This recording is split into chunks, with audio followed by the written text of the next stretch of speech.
Bonjour à tous et bienvenue dans ce nouvel épisode du podcast MLB de The Free Agent où aujourd'hui avec Damien, ça faisait un petit moment qu'il n'était pas venu dans le podcast. Comment tu vas, Damien ? Super Charles, salut à tous. Aujourd'hui on va parler principalement de l'événement, de The événement qui a eu lieu hier soir en MLB avec une première historique, Damien, avec ce Field of Dreams game entre les White Sox et les Yankees qui a eu lieu dans l'Iowa et qui a vu les White Sox l'emporter sur le fil, on y reviendra un petit peu après, 9-8 face aux Yankees. Si vous n'avez pas eu la chance de pouvoir regarder ce match et que vous êtes abonné à Beansport, je pense que vous pouvez le retrouver en replay. Si vous avez le MLB League Pass, eh bien, il est disponible évidemment en replay. Première historique, Damien, c'était... moi, ça m'a filé des frissons. Je ne sais pas comment tu l'as vécu, mais cette scène d'entrée... C'était incroyable. C'est 7 minutes d'introduction au match avec Kevin Costner, puisque, rappelons-le, le Field of Dreams, le match qui a eu lieu hier soir, a eu lieu à l'endroit même où le film du même nom a été tourné il y a 30 ans, avec comme acteur principal Kevin Costner. Les plans étaient magnifiques. L'hymne chanté a cappella, parfait aussi. C'était sans fausse note, c'était parfait. Donc je ne sais pas, est-ce que tu peux nous dire toi comment tu as ressenti alors déjà ce début de match? J'ai encore des frissons. Là, juste le fait de penser à ce que j'allais dire pour t'en parler et d'entendre en parler, j'ai encore des frissons. C'était magnifique. Tout était vraiment très bien réussi. J'ai vraiment adoré l'entrée de Kevin Costner avec les petits passages du film. C'était vraiment, vraiment très, très, très touchant, très beau. Et puis vraiment, l'entrée des joueurs était vraiment incroyable. Je l'ai regardé plusieurs fois. J'ai vraiment, vraiment profité de ce moment. C'est vrai que le film est vraiment génial. Il y a vraiment ce côté chaleureux. C'est vrai que quand on le regarde, on se sent bien, ça remonte le moral et tout ça, quoi. Et ils ont réussi à faire la même chose avec ce match au même endroit. Donc, je trouve que c'est vraiment une énorme réussite de la part de la MLB pour ça, en tout cas. Ouais, toute la semaine avant le match, la MLB nous a gratifié de petites vidéos, un peu teasing pour nous montrer l'état d'avancement de la construction des tribunes, puisque les tribunes ont été rajoutées autour de ce stade qui se situe au milieu des champs de maïs, puisque ça faisait partie des fun facts que la Fox a diffusé pendant le match. L'Iowa est le premier producteur de maïs aux États-Unis. Donc c'est vrai que il y avait juste des petites barrières qui entouraient le champ extérieur, et juste derrière, c'était les champs de maïs. Alors, si vous voulez revoir l'introduction, on l'a mise sur le site. N'hésitez pas à aller la regarder. Ça dure 7 minutes avec le petit speech aussi de Kevin Costner avec cette fameuse phrase tirée du film « Is this heaven ?» Est-ce que c'est le paradis ? Non, c'est l'Iowa. Donc, tout était réuni pour que ce soit une vraie fête. Le match avait été annulé l'année dernière. Il devait avoir lieu l'année dernière. Et la MLB a tenu sa promesse de le faire cette année. D'un point de vue technique, si on peut vous en parler, la Fox, qui était le diffuseur exclusif du match, a vraiment mis le paquet. Il y avait des drones, il y avait des montgolfières, il y avait 39 micros, 50 caméras ou l'inverse, je ne sais plus. Vraiment avec des images... on se serait cru dans un jeu vidéo à certains moments, et notamment, je ne sais pas si ça t'a fait la même chose, Damien, mais pendant la présentation des équipes, où le caméraman était face à chacun des joueurs, on se serait vraiment cru. Ils étaient tous alignés.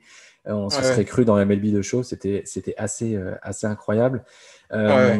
Tim Anderson était équipé d'un micro tout au long de la rencontre. La Fox nous a fait écouter et partager un petit peu ses réactions du héros du match. Ouais. On en parlera un peu plus tard. Mais voilà, c'était la première fois que la Fox faisait utiliser autant de caméras, autant de drones pour un match de baseball. On se serait cru pendant les playoffs, voire même pendant les World Series. Ouais, c'est clair, mais bon, c'est vrai que c'est un petit peu ce côté-là, ça fait comme une autre coupure, au final, peut-être même encore plus incroyable que le All-Star Game, qui était quand même déjà incroyable. Et tu sais, je pensais, ce film, le Field of Dreams, il a été adapté d'un roman, il est sorti dans les années 80, il a été adapté très vite. Et il est sorti à une époque où l'Amérique essayait de retrouver son côté un petit peu positif avec la propagande de Reagan, It's Morning Again in America, il fait de nouveaux jours en Amérique.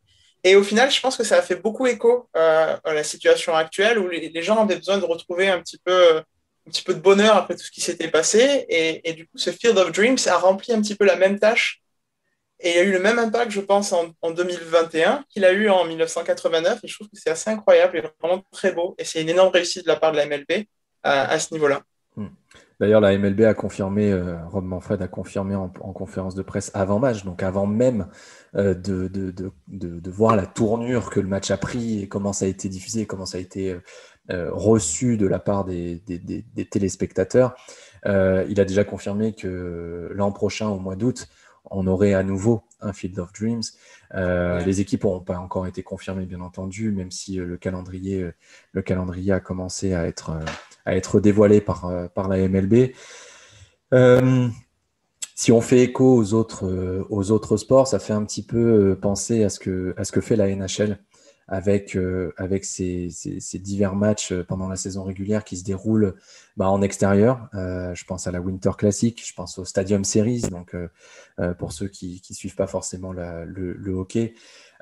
Chaque année, la MLB joue des matchs en extérieur, soit sur une patinoire qui est installée en extérieur, pour un match qui est généralement au 1er janvier, et aussi des Stadium Series. Donc, ils vont jouer des matchs dans des stades NFL, par exemple, donc qui sont en extérieur. Et cette année, la NHL avait même innové en faisant des matchs au bord du lac Tahoe, dans le Nevada. Donc là aussi, avec des images absolument époustouflantes, avec des belles équipes en plus, avec des matchs qui avaient donné de belles choses. Donc la MLB est en train aussi, je trouve, de essayer de chercher un petit peu ce petit match coupure, euh, ces petits rendez-vous que les gens attendront chaque année, et qui changent un petit peu du quotidien de la saison régulière où on a des séries de 3-4 matchs à chaque fois contre son rival de Ouais. division ou en interligue, etc. Et là, le Field of Dreams arrive en plus vers la fin de la saison régulière. Il reste moins de 50 matchs avant les playoffs. Donc, je pense qu'ils ont largement réussi leur pari. Ouais. D'un point de vue technique, on va en parler après. Le match a évidemment bien aidé aussi à ce que ça prenne bien. Mais je ne sais pas ce que tu en penses, mais c'est une bonne décision. Ils avaient que le All-Star Game comme match un petit peu différent du reste de la saison régulière. Là, ils ont sans doute trouvé leur référence. Oui, c'est clair, hein, c'est vraiment, ça sera un rendez-vous. Je pense que maintenant, on a tous hâte l'an prochain pour le nouveau Field of Dreams. C'est ça. Là, sur cet exercice-là du Field of Dreams pour le premier, et je suis absolument d'accord avec ça, ils ont vraiment misé sur l'aspect historique en mettant évidemment les White Sox, donc l'équipe de Shoeless Joe, et puis les Yankees qui sont de toute façon, c'est la franchise MLB avec C'est le ça. plus grand marché, et puis la franchise qui a la plus grande histoire. Peut-être pour les prochains, ça sera intéressant maintenant ils ont essayé peut-être de prendre le moins de risques possible, de mise sur une franchise un petit peu plus avec des joueurs qui montent. Je pense par exemple, bon, là, cette année, ça serait mal tombé avec les Padres, mais peut-être l'an prochain avec les Padres ou les Angels avec Otani ou les Blue Jays avec Vladimir Guerrero Jr. Ça serait vraiment, je pense que ça serait même encore plus incroyable parce que ça permettrait vraiment de mettre en avant la nouvelle génération de joueurs De MLB, joueurs. même si Ouais. là, il y en avait pour tout le monde, quoi. Mais Ouais. quand même, voilà. Exactement, exactement. Et donc, si on se penche maintenant un petit peu sur, après vous avoir parlé des détails techniques, de la réalisation de la Fox, on va parler un petit peu du match et qui était quand même le centre de l'événement. Oui, Et les joueurs ont répondu présent. On a eu droit à un match avec un scénario digne d'un oui. film hollywoodien, avec un très bon Aaron Judge. Qui termine avec 5 points produits et puis 2 home runs. On a un Tim Anderson qui conclut le match sur un walk-off home run dans la 9e manche alors que les Yankees étaient revenus et étaient repassés devant. Tout était parfait. Enfin, Ouais. je pense qu'il n'y a absolument rien à dire. Tout était parfait du début à la fin.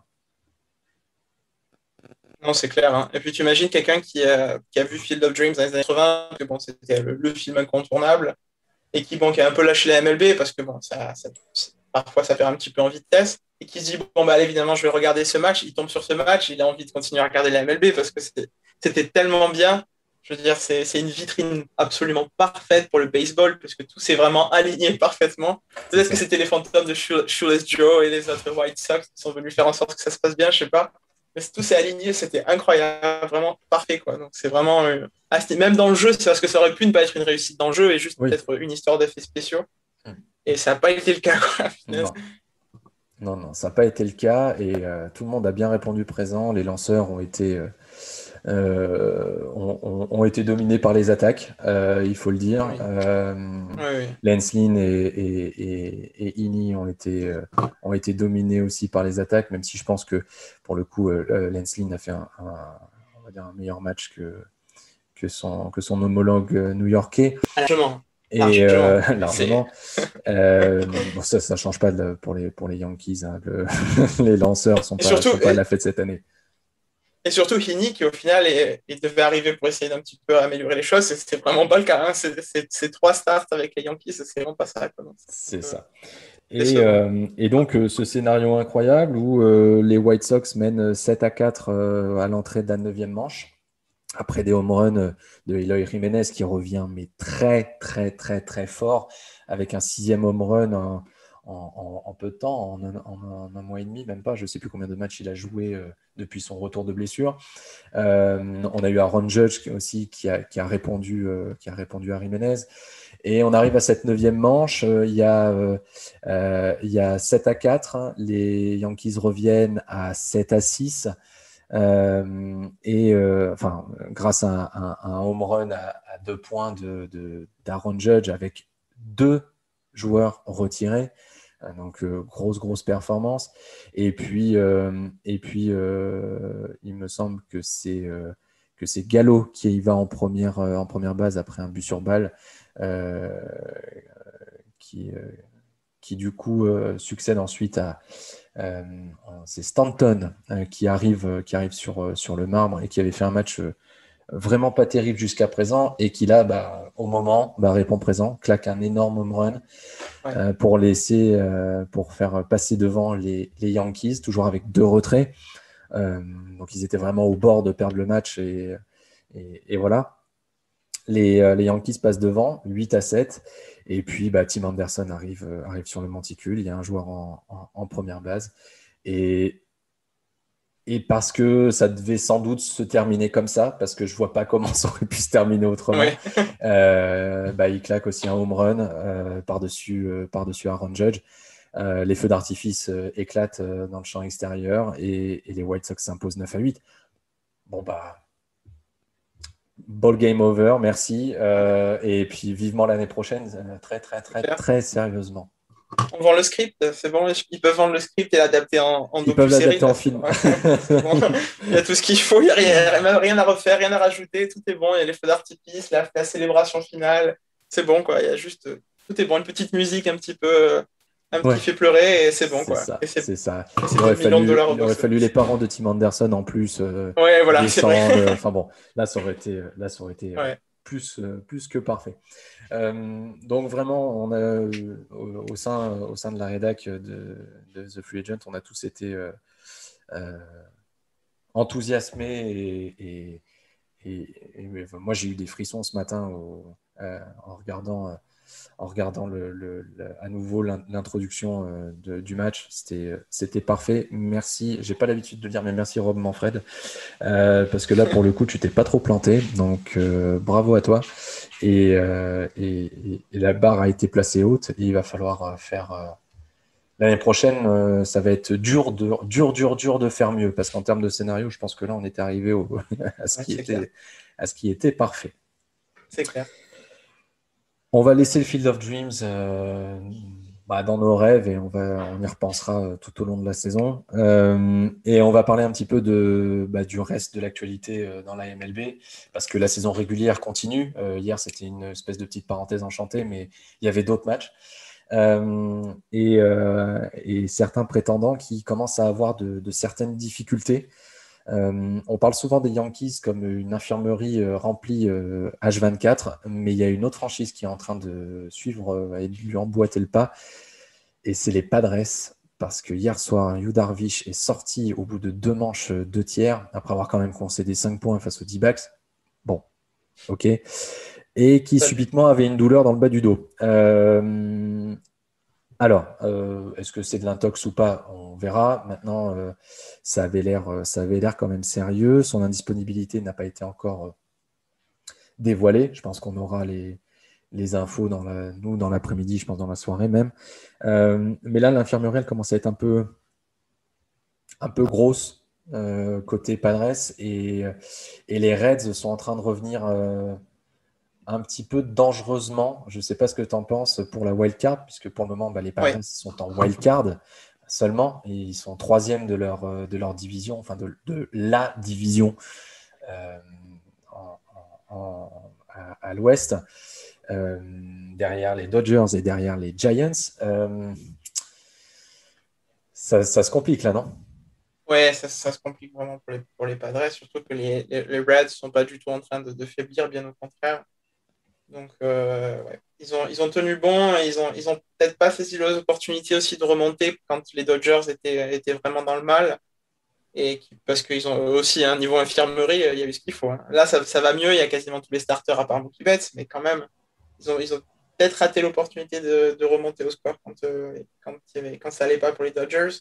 Mais ouais, non, c'est un énorme coup dur, Yu Darvish, hein, parce que c'est vraiment le leader du groupe de pitchers des Padres. Et puis Tatis qui arrive, qui enchaîne les blessures, qui va devoir certainement changer de poste et passer en champ extérieur. C'est quand même quelque chose d'énorme. Hein. Personne ne l'a jamais fait avant lui dans la saison. Bon, après, il est exceptionnel, c'est sûr. Peut-être qu'il va le réussir, certainement d'ailleurs.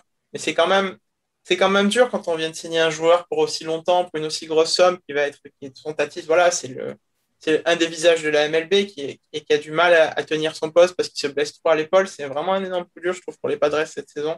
Il y a beaucoup d'espoir placé là-dedans. Et de toute façon, ils ont l'équipe pour faire beaucoup mieux que ça, quoi. Mais c'est sûr que si leur meilleur joueur et leur meilleur pitcher et une bonne partie de la franchise se blessent à chaque fois, c'est un énorme problème.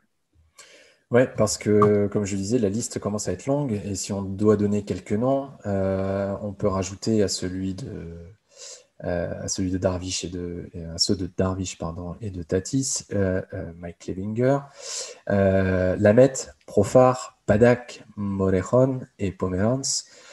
Les Reds sont plus qu'à 3 victoires seulement d'aller déloger les Padres pour la wild card. On arrive dans le Money Time, on est mi-août. Les Padres ne gagnent pas des matchs qu'ils doivent absolument gagner, comme celui d'hier soir où ils en prennent quand même 12.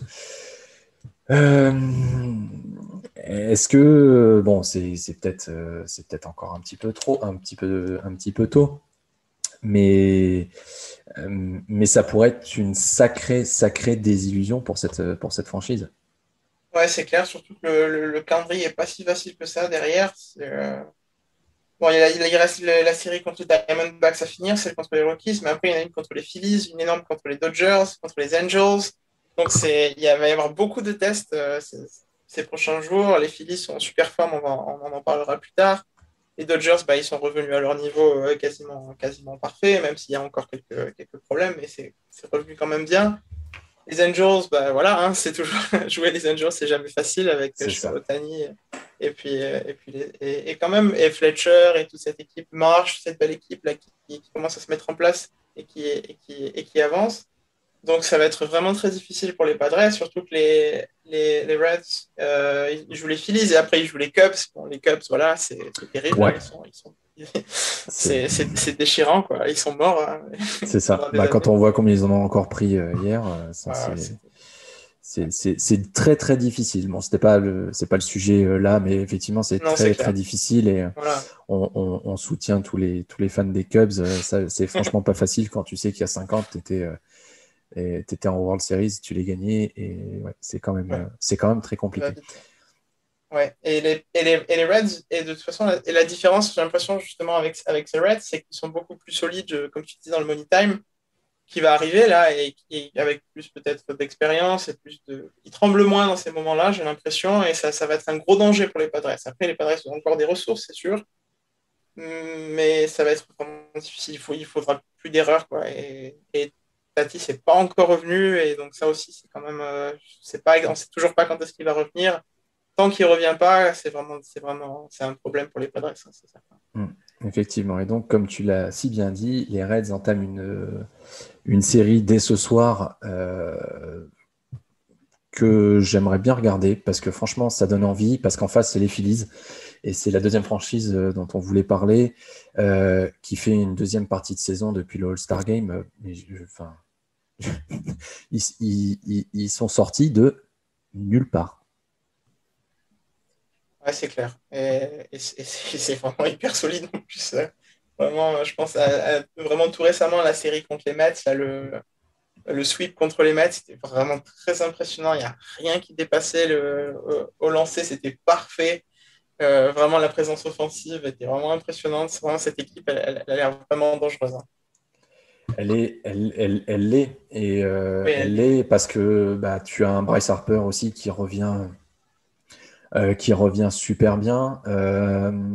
Depuis le début août, pour vous donner quelques stats des Phillies, ils sont sixième donc en WOBA, donc qui est un très très bon indicateur en termes d'attaque qui pondère absolument tout, les buts sur balle, les premières bases, les deuxièmes bases, enfin les doubles, les triples, les home runs, etc. Donc c'est beaucoup plus parlant que seulement un batting average.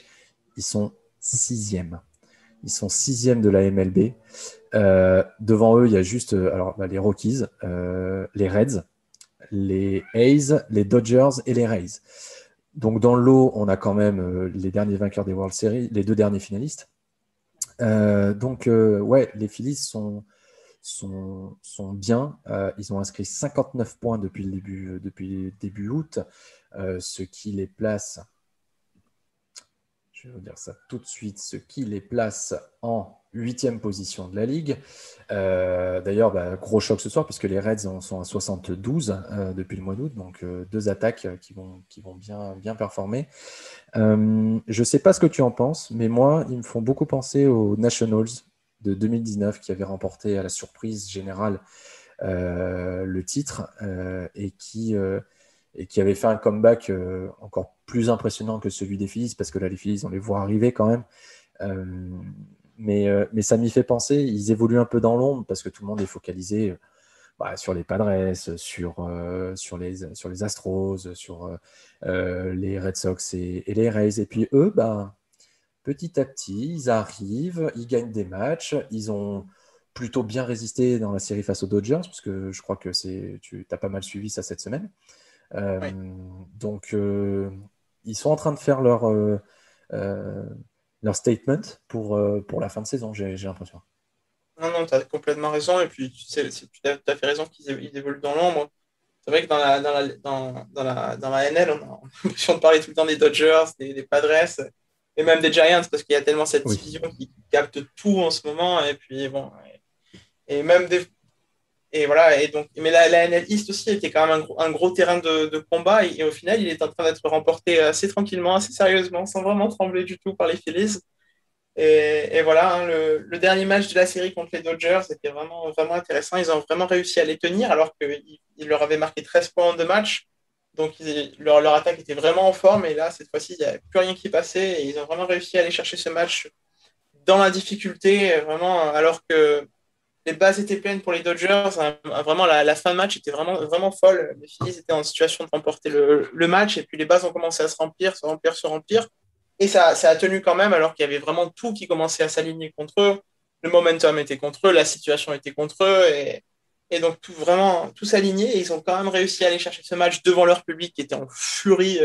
Parce qu'aussi, le public de Philadelphie, ça ne déçoit jamais pour ça. Le public magnifique. Et ça aussi, c'est quelque chose qui peut les aider et les porter dans cette deuxième moitié de saison. Donc voilà, ils vont être très intéressants. C'est vrai que pour l'instant, si rien ne change, ça sera un match contre les Brewers. Eh ben, on est chanceux d'être fan de MLB, hein, parce que ça va être une série incroyable si c'est ça. Ça va être sympa aussi, les Brewers, Ouais. effectivement, qui eux aussi sont à 70 victoires et 46 défaites. Les Phillies sont à 60 victoires et 55 défaites. Mais ouais, c'est vrai que ça pourrait être un premier match assez sympa pour ces playoffs qui vont arriver quand même extrêmement vite. La saison est passée quand même plutôt vite. Et, euh, et puis, la dernière franchise dont on voulait parler, on en parle assez régulièrement, puisque je crois que d'ailleurs c'est toi, hein, dès qu'il met un home run, tu nous fais un petit papier. On va parler des Angels et de Shohei Ohtani. Cette semaine, ils étaient opposés aux Blue Jays, donc belle série aussi, euh, face à une équipe, face à un alignement des Blue Jays qui monte réellement en puissance. Euh, Super agréable à regarder, ces Blue Jays, euh, qui sont en nombre de points inscrits, qui sont deuxième sur le mois d'août, donc très, très, très, très, très intéressant. Euh, mais Shohei Ohtani, encore une fois, hier soir, il a encore donné des arguments en faveur de son titre de MVP. Ouais, comme toujours. Hein. Comme toujours, à part son start contre les Yankees, j'arrive pas à penser à un début de match, un start de Shohei Ohtani en tant que pitcher qui a raté cette saison. Hein. Franchement, Ah, c'est non, c'est en parfait. c'est absolument parfait. Il fait bonne sortie sur bonne sortie. Ouais. C'est vraiment incroyable. Alors, si je dis pas de bêtises, mais je vais regarder ça en même temps. Si je dis pas de bêtises, il est en train de battre plein de records au sein des Angels. Euh, alors, que je vous dise ça. Voilà. Voilà, il n'a pas perdu depuis en 10 départs, depuis le mois de mai. Il n'a absolument pas perdu. Il est à 5-0 avec une ERA de 1,92 en 10 Indécent. départs à domicile. Donc aucun lanceur de l'histoire des Angels n'était arrivé à rester invaincu avec une ERA qui était inférieure à 2 lors de ses 10 premiers départs à domicile sur une saison. Et évidemment, parce que Ohtani, on vous le rappelle, ce n'est pas que un lanceur, c'est aussi un des tout meilleurs frappeurs de la MLB. Il est également le premier frappeur des Angels avec plus de 22 home runs sur ses 57 premiers matchs à domicile sur une saison. Il est leader de la MLB en termes de home run avec 38.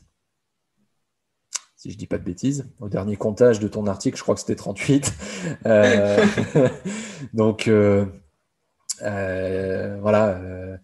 Donc, lui ou Vladimir Guerrero Jr., moi, ce qui m'embête avec Ohtani, au-delà des performances juste fantastiques, c'est le bilan des Angels. Ils sont à 58-58 et les Angels ne feront pas, a priori, les playoffs. Donc, c'est toujours compliqué de donner un titre de MVP à un joueur dont l'équipe n'arrive pas à performer correctement.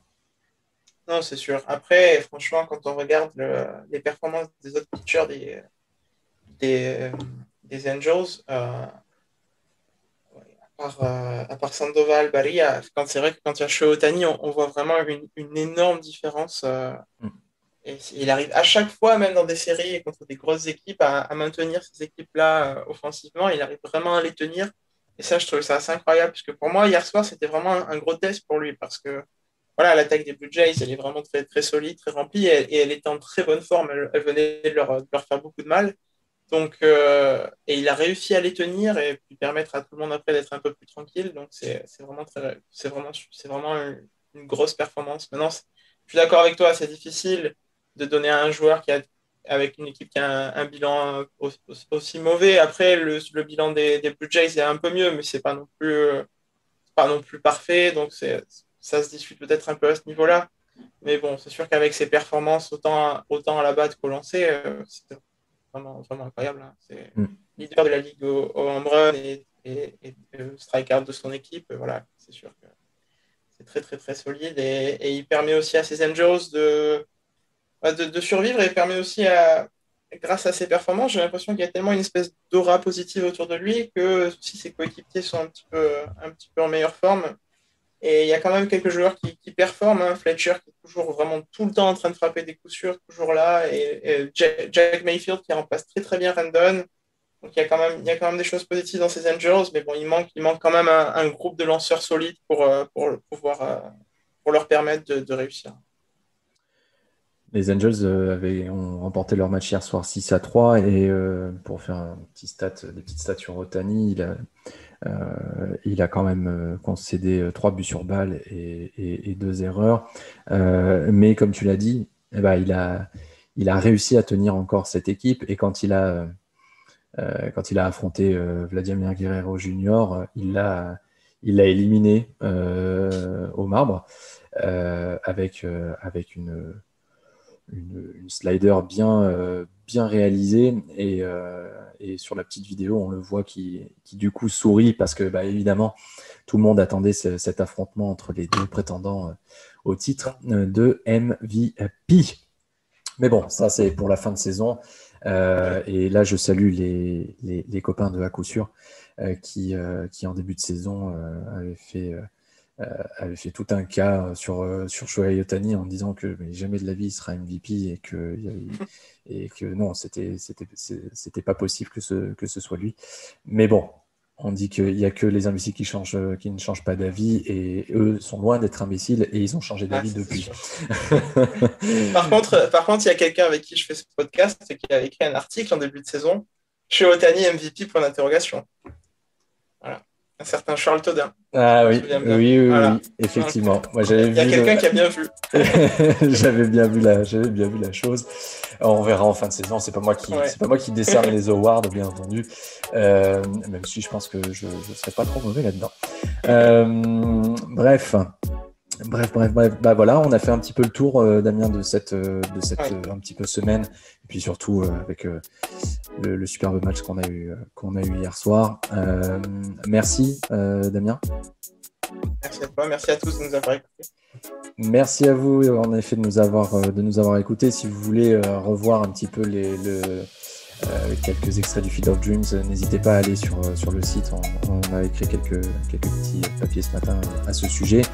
N'hésitez surtout pas, bien entendu, à nous suivre sur les différents réseaux sociaux. Ce podcast, bien entendu, est disponible sur toutes les plateformes de streaming, Apple, Spotify, Deezer, et j'en passe, et les meilleurs. À très vite, parce qu'on se retrouvera très vite, parce que la MLB continue. La saison régulière continue, donc on se retrouve très très vite pour un nouvel épisode du podcast MLB de The Free Agent.